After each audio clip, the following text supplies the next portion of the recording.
प्रगति और विकास का, आस और विश्वास का, जन जन के जीवन की खुशहाली का दर्पण, जन जन के जीवन की खुशहाली का दर्पण।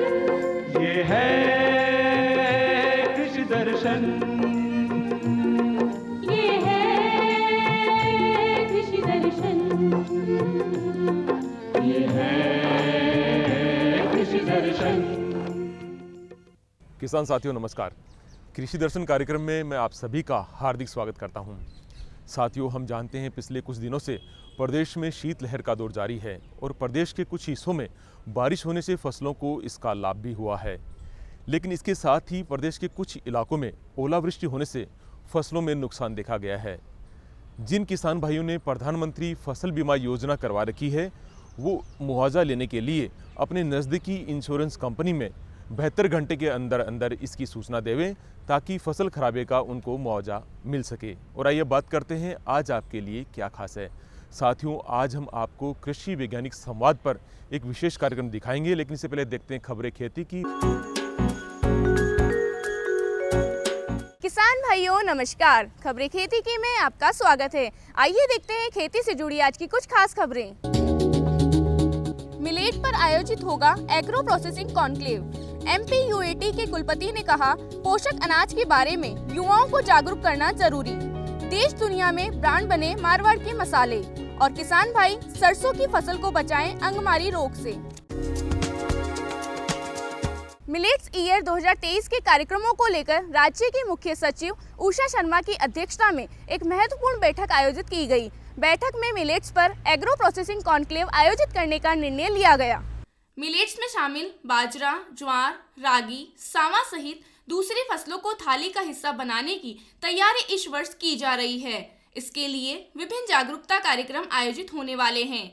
मिलेट्स ईयर 2023 के तहत प्रस्तावित कार्यक्रमों को लेकर राजस्थान के मुख्य सचिव उषा शर्मा की अध्यक्षता में समीक्षा बैठक आयोजित हुई। बैठक में कृषि और संबद्ध विभागों के अधिकारियों ने भाग लिया। कृषि विभाग के प्रमुख शासन सचिव दिनेश कुमार ने बैठक में बताया कि ज्वार, बाजरा आदि मोटे अनाज को प्रोत्साहित करने के लिए विभिन्न कार्यक्रम आयोजित किए जाएंगे।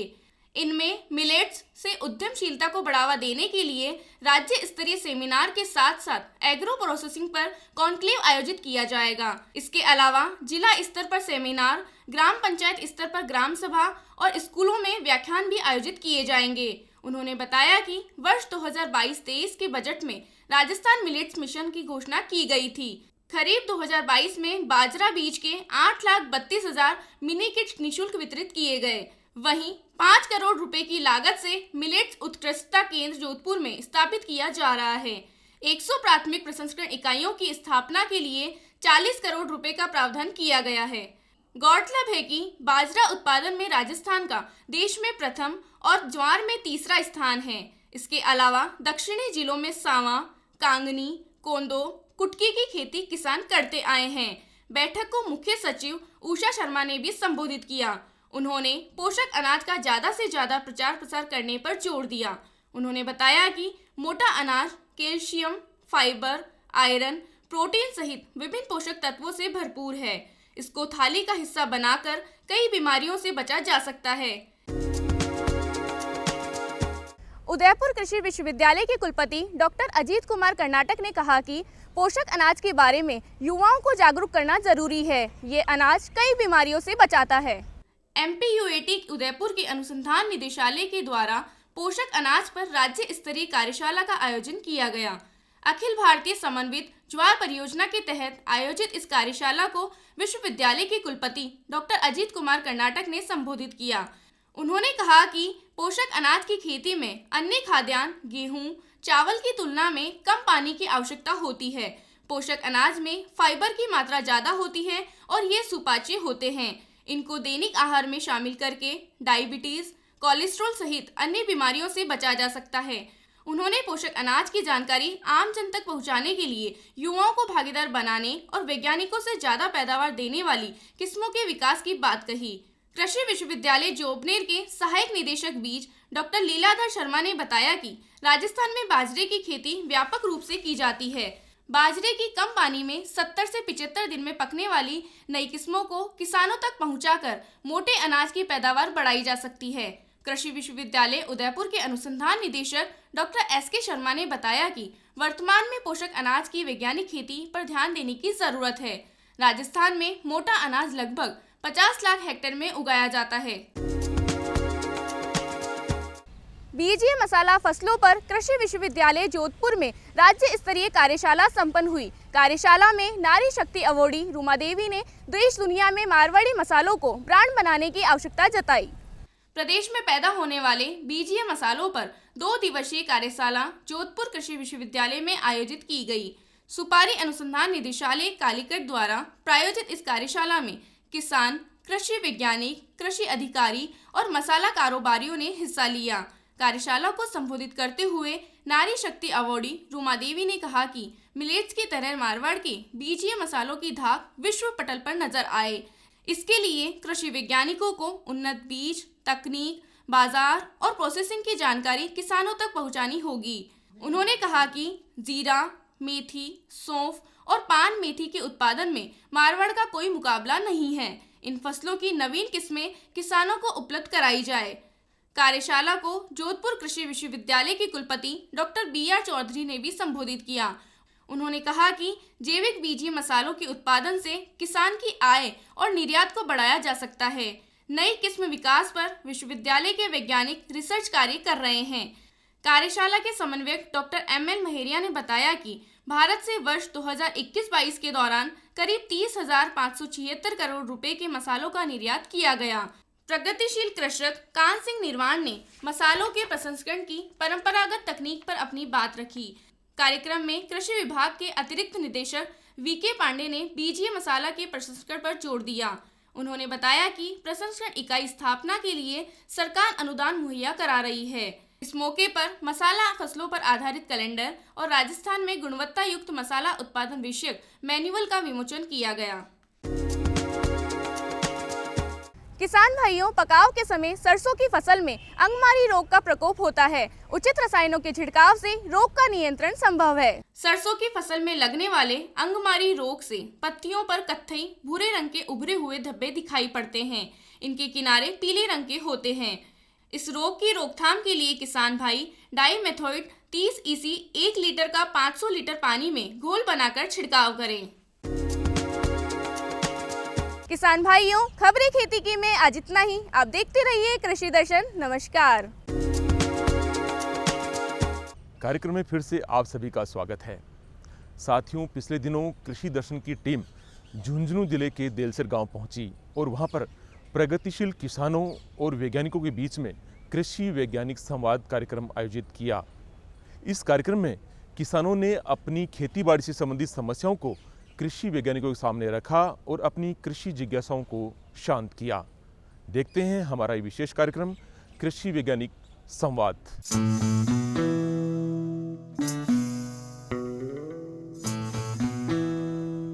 भारत सरकार के कृषि मंत्रालय के कार्यक्रम कृषि दर्शन में आप सभी का बहुत बहुत स्वागत और अभिनंदन। जैसा कि आप जानते हैं कि हम आपको राजस्थान के अलग अलग अंचलों में ले जाते हैं और वहाँ के किसानों से और कृषि वैज्ञानिकों से मिलवाते हैं, कृषि अधिकारियों से मिलवाते हैं। इसी श्रृंखला में आज हमारी टीम आ पहुँची है जिला झुंझुनू के गांव देलसर में और इस समय आप मेरे साथ देख रहे हैं हमारे क्षेत्र के किसान भाई हमारे साथ हैं और हमारे क्षेत्र के जो कृषि वैज्ञानिक हैं, कृषि अधिकारी हैं, वो इस समय हमारे साथ हैं। मैं चाहूँगा कि हम इस कार्यक्रम को यहाँ से शुरू करें जिसका नाम है किसान वैज्ञानिक संवाद। कार्यक्रम शुरू होने से पहले किसान भाइयों, आज हमारी टीम आपके लिए आप पहुंची है तो एक बार जोरदार तालियों से हमारे एक्सपर्ट का अभिनंदन होना चाहिए और एक्सपर्ट की तरफ से हमारे किसान भाइयों का अभिनंदन होना चाहिए, क्योंकि कृषि दर्शन का ये प्रयास रहता है कि हम अलग अलग अंचलों में जाएं, हम किसानों के बीच में जाएं, किसानों के खेतों तक जाएं और वहां से आपके लिए एक बहुत ही रोचक तरीके से सुंदर कार्यक्रम की प्रस्तुति आपके लिए लेकर आए जिसका नाम है किसान वैज्ञानिक संवाद। तो आज हम धर्मवीर जी खींचड़ के खेत पर हैं। इस समय आप मेरे पीछे देख रहे हैं, ये इनका खेत है। प्राकृतिक और जैविक खेती से बहुत ही परिपूर्ण आपको नज़ारा देखने को मिल रहा होगा और यहाँ से आज हम इस कार्यक्रम को शुरू कर रहे हैं, शुभारंभ कर रहे हैं। मेरा नाम बलबीर है, मैं गांव देलसर खुर्द का रहने वाला हूं और मैं जैविक खेती करना चाहता हूं, इसकी जानकारी चाहता हूं। सर, हमें कोई जानकारी दीजिए। मैं सभी किसान भाइयों से बताना चाहूँगा कि जैविक खेती का मतलब जीवांश आधारित खेती करना, जिसमें हमें बाज़ार से खरीदकर किसी भी प्रकार का रासायनिक उर्वरक या किसी प्रकार का कीटनाशक या किसी प्रकार का रोगनाशक उसका हमें हमारे खेत में काम में नहीं लेना है, प्रयोग में नहीं लेना है। अब इसके लिए हमें दूसरे जो वैकल्पिक साधन हैं, जैसे भूमि में उर्वरता प्रबंधन के लिए हमें अच्छी अलग अलग तरह की गोबर की खाद है, कंपोस्ट खाद है, हरी खाद है, जो फसल अवशेष हैं उनको सला गड़ा करके और अच्छी खाद बनानी है। इन सब का प्रयोग करते हुए हमें हमारे खेत की जो फर्टिलिटी है, उर्वरता है, उसका प्रबंधन करना है। मैं किसान भाइयों को बताना चाहूँगा कि हमारे खेत के ऊपर जितना भी गोबर उपलब्ध है या जो पशुओं का मूत्र या पेशाब उपलब्ध है, उसको हम एक अच्छे से मिट्टी के अंदर गड्ढा बना करके और उसमें उसको एकत्रित करें, उसको गीला रखें, उसको ढककर रखें कि 3 से 4 महीने में वो गल करके, सड़ करके और उसकी अच्छी खाद बन करके और तैयार हो जाए। उसको हमारे खेत में हमें प्रयोग में लेना है, जिससे कि उसकी जो न्यूट्रिशनल वैल्यू है, पोषक तत्व हैं, वो उसमें बढ़ जाते हैं। उसके अंदर जो घास का बीज है, खरपतवार का बीज है, वो भी सड़ जाता है, गल जाता है, तो हमारे खेत के अंदर घास हैं वो भी कम उगेंगे। अगर हम सड़ा गला गोबर खेत में डालेंगे तो खेत में दीमक की समस्या भी कम आएगी, जिससे हमें कृषि रसायन है उनके ऊपर निर्भरता कम होगी। इसी तरह से दूसरी जो खाद हैं, जो खेत में उपलब्ध सड़ने वाला, गलने वाला कचरा है, घास है, फूस है, पत्तियाँ हैं, पदाड़ी हैं, उनको हमें अच्छे से सड़ा गला करके और अलग अलग तरह की अच्छी कंपोस्ट खाद हमें प्रयोग में लेनी है। चाहे वो वर्मी कंपोस्ट हो, चाहे नेडेप कंपोस्ट हो, चाहे हर्बल कंपोस्ट हो, उनसे हम अच्छी कंपोस्ट बनाएं और खेत में प्रयोग में लें। इसके साथ साथ मैं आपको बताना चाहूँगा कि अगर आप जैविक खेती करना चाहते हैं तो हमें थोड़ा सा हरी खाद की तरफ भी जाना पड़ेगा। जो हमारे यहाँ जैसे पहले किसान करते थे कि गंवार है या चौला है या ढेंचा है, उसको खेत में उगाते थे और उसकी जब अच्छी वानस्पतिक बढ़वार हो जाती है तो वो खेत के अंदर ट्रैक्टर चला करके और उसको दबा देते हैं। वो ज़मीन में सड़ता है, गलता है, ज़मीन की जो उर्वरता है उसको बढ़ाता है। तो मैं आपको बताना चाहूँगा कि हमारे ज़िले के लिए जो ढेंचा है उसका बीज विभाग द्वारा अनुदान पर भी मिलता है, बाज़ार में भी आसानी से उपलब्ध है। उसको हम खेत में उगाएं और जब उसकी लगभग 4 से 5 फीट वानस्पतिक वृद्धि हो जाए, ज़मीन जब गीली हो, तो उसको हम ट्रैक्टर चला करके ज़मीन में दबा दें कि वो सड़ेगा, गलेगा, तो ज़मीन के अंदर उर्वरता है वो बढ़ेगी और आगामी जो फसल हैं उनकी जो रासायनिक उर्वरक हैं उनकी निर्भरता है वो कम होगी। इसी तरह से बाज़ार में अच्छे जैविक उर्वरक जो हैं, जिनको बायो फर्टिलाइजर्स हम कहते हैं, वो उपलब्ध हैं। उनका अगर हम प्रयोग करेंगे तो निश्चित तौर पर जो वातावरण में नाइट्रोजन है या ज़मीन के अंदर जो अनुपलब्ध फास्फोरस है या जो दूसरे पोषक तत्व हैं उनकी उपलब्धता बढ़ेगी। इसी तरह से जैविक खेती में कीट और रोग नियंत्रण है वो भी एक बहुत बड़ा चैलेंज है। तो उसके लिए हमें हमारे खेत के चारों तरफ जो औषधि ये पौधे हैं, जिसमें नीम है, आक है, धतूरा है, अरनी है, करंज है, इन सब के जो पत्ते हैं, टहनी हैं, शाखाएँ हैं, फूल हैं, उनके फल हैं, उनको हमें काट करके, पीस करके और बारीक करके उनको सड़ा गला करके, चाहे पानी में या गोमूत्र में, और अच्छे बायोपेस्टिसाइड्स बना करके, और हमें खेत में चाहे वो अनाज वाली फसल है, दलहन है, तिलहन है, सब्जियां हैं या फलदार पेड़ हैं, उनमें किसी भी प्रकार का कीट या रोग आता है उससे पहले हमें उसका स्प्रे करना है। क्योंकि जैविक खेती हमें ये कहती है कि हमें प्रबंधन के ऊपर चलना है, ना कि नियंत्रण पर। हमें कोई कीट और रोग आने का इंतजार नहीं करना है, उससे पहले हमें इन तरह के जो बायोपेस्टिसाइड्स हैं इनको बना करके और हमारी फसलों के अंदर इनका स्प्रे करना है, जिससे कि कीट और रोग लगे ही नहीं। इस प्रकार से किसान भाई अपने खेत पर आसानी से जैविक खेती अपना सकते हैं और जो पैदावार होगी वो बहुत ही अच्छी गुणवत्ता की होगी।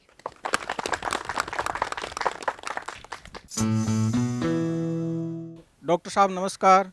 राजेंद्र सिंह, गांव दिलसर खुरद। सरसों के अंदर और मेथी के अंदर जो तेलिया लगता है उसके बारे में जानकारी चाहते हैं श्रीमान। राजेंद्र जी, आपने बहुत अच्छा क्वेश्चन पूछा है जो अभी सभी किसानों के लिए बहुत उपयोगी है। मैं सुभाष सिगड़, सहायक कृषि अधिकारी, आपको बताता हूं इस चीज़ के लिए कि अभी जो समय है उसके अंदर आप देख रहे होंगे कहीं बाढ़ के आसपास या फसल के परिधि के चारों ओर, चाहे आप देखेंगे तो मेथी के अंदर जो ऊपर वाला जो टिप वाला हिस्सा है उसके अंदर आपको काले रंग के छोटे छोटे जीव आप मिलेंगे। उनको अपन एफिड कह सकते हैं, काला तेला कह सकते हैं, यहाँ चेपा भी कहते हैं उनको।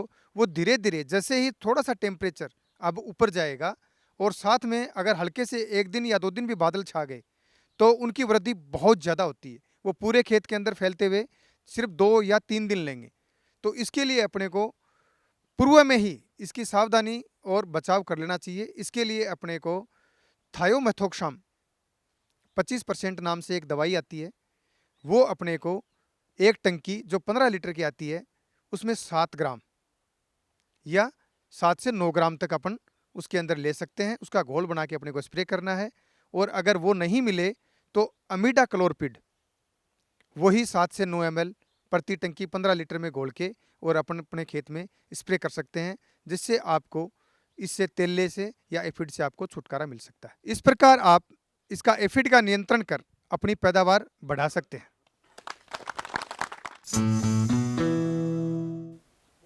नमस्कार डॉक्टर साहब, मेरा नाम योगेंद्र है, देर सरखुर से बोल रहा हूँ।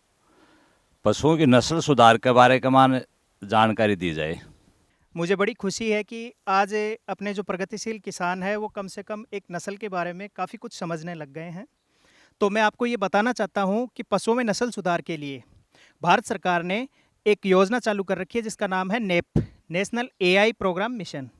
इसके तहत आपको अपने घर पे केवल आपके नज़दीकी जो पशु चिकित्सालय है वहाँ पे आपको सूचित करना है कि मेरे पास ये पशु है जिसकी ये नस्ल है और मुझे इसमें अपग्रेड करना है।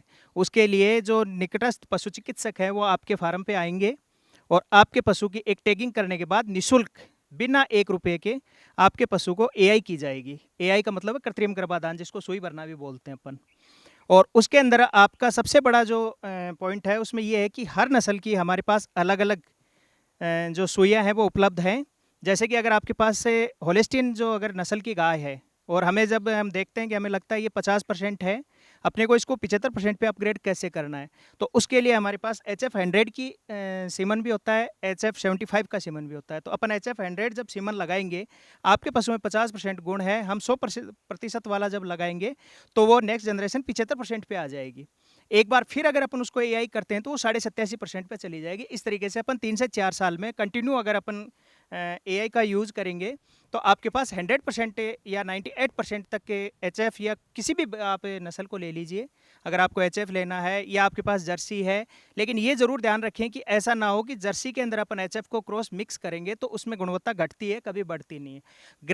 ग्रेडिंग अप का एक ही मतलब है कि एक स्पेसिफिक नस्ल को उसी के अंदर उसको बार बार अपने को उसी सीमन से यूज़ करके और उसकी क्वालिटी को इंक्रीज़ करना है। और उसके लिए भारत सरकार ने बहुत अच्छी योजना चला रखी है जिसमें पशुपालक को 1 रुपया भी नहीं देना होता है। निःशुल्क आपके घर पे एआई की जाती है। केवल आपको अपनी टैगिंग करवानी है अपने पशु की और निकटस्थ जो पशु चिकित्सक है उनको सूचित करना है। वो आपको बताएंगे कि किस टाइम पे अपने को एआई करनी है, कितनी अपने ग्रेडिंग अप कर सकते हैं, कितनी ब्रीड में अपनी ग्रेडिंग अप हो जाएगी। तो ये बहुत ही अच्छा एक प्रोग्राम चल रहा है भारत सरकार के द्वारा। धन्यवाद। मेरा नाम मूलचंद है, गांव देलसर खुर्द।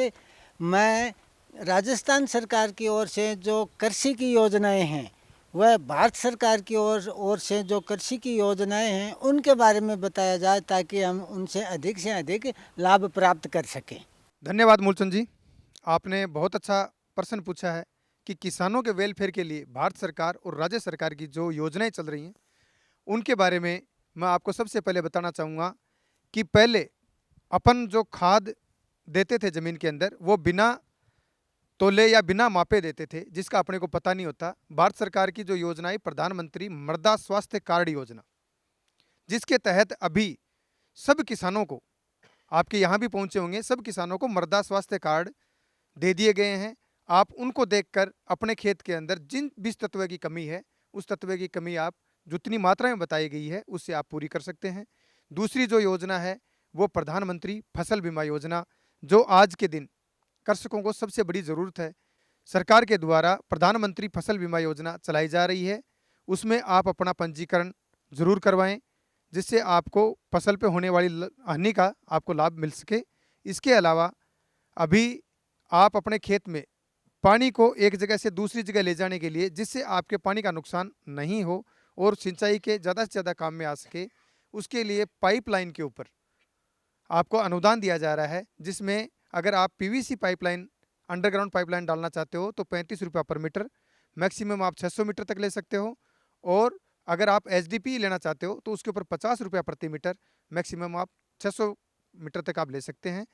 इसके अलावा जो दूसरी योजना चल रही है वो चल रही है अपने प्याज भंडार योजना, जिसके अंदर आप अपने प्याज भंडार के लिए 87,500 रुपये, किसानों के यहाँ काफ़ी एरिया के अंदर प्याज होता है, तो प्याज को आप सुरक्षित रखने के लिए आप प्याज भंडार बना सकते हो, जिसके लिए सरकार आपको 87,500 रुपये का अनुदान मुहैया कराती है।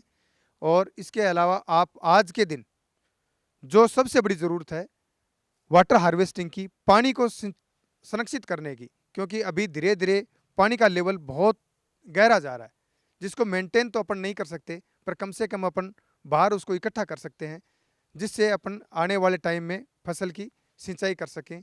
इसके लिए सरकार फार्म पॉन्ड जो एक योजना चल रही है, जिसमें आपको कच्चा और प्लास्टिक लाइनिंग का फार्म पॉन्ड बनाया जाता है, जिसके ऊपर आपको 90,000 से लेके 1,05,000 तक का अनुदान दिया जाता है, जिसमें आप अपना बरसात का पानी या आपका जो एक्स्ट्रा पानी है सिंचाई का, उसको आप उसमें संरक्षित कर सकते हैं और ज़रूरत के अनुसार आप सिंचाई कर सकते हैं। तो ये था हमारा विशेष कार्यक्रम किसान वैज्ञानिक संवाद झुंझुनू से सीधा आपके लिए, एक ऐसे किसान कर्मयोगी के खेत से, खेत की प्रयोगशाला से, जहां आप देख रहे हैं नज़ारे जैविक खेती के और प्राकृतिक खेती के। हम आपको आगे भी समय समय पर इसी प्रकार के किसान वैज्ञानिक संवाद कार्यक्रमों से रूबरू करवाते रहेंगे। हमारी ये श्रृंखला बहुत ही रोचक है, बहुत ही लोकप्रिय है और किसानों में खासी लोकप्रिय श्रृंखला है, जो हम अलग अलग अंचलों में जाते हैं, अलग अलग किसानों के बीच जाते हैं। हमारे कृषि वैज्ञानिक हमारे साथ होते हैं, हमारे किसान भाई हमारे साथ होते हैं और इनके साथ मिलके हम ये प्रयास करते हैं कि अलग अलग विषयों पे आपके लिए किसान वैज्ञानिक संवाद कार्यक्रम लेकर हम आते रहें। आज के कार्यक्रम में बस इतना ही, हमें आज्ञा दीजिए। नमस्कार। साथियों, ये आपका अपना कार्यक्रम है। इस कार्यक्रम से जुड़ी समस्याएं या सुझाव आपके पास हों तो आप हमें इस पते पर लिख भेजें। इसके लिए हमारा पता है कृषि दर्शन, डीडी राजस्थान, दूरदर्शन केंद्र, झालाना डोंगरी, जयपुर, राजस्थान। आप हमें ईमेल भी कर सकते हैं। इसके लिए हमारा ईमेल आईडी है krishidarshanjaipur@gmail.com। तो साथियों, आज के लिए बस इतना ही। फिर आपसे मुलाकात होगी एक नई जानकारी के साथ में। तब तक के लिए हमें आज्ञा दीजिए। जय किसान, जय राजस्थान, जय भारत।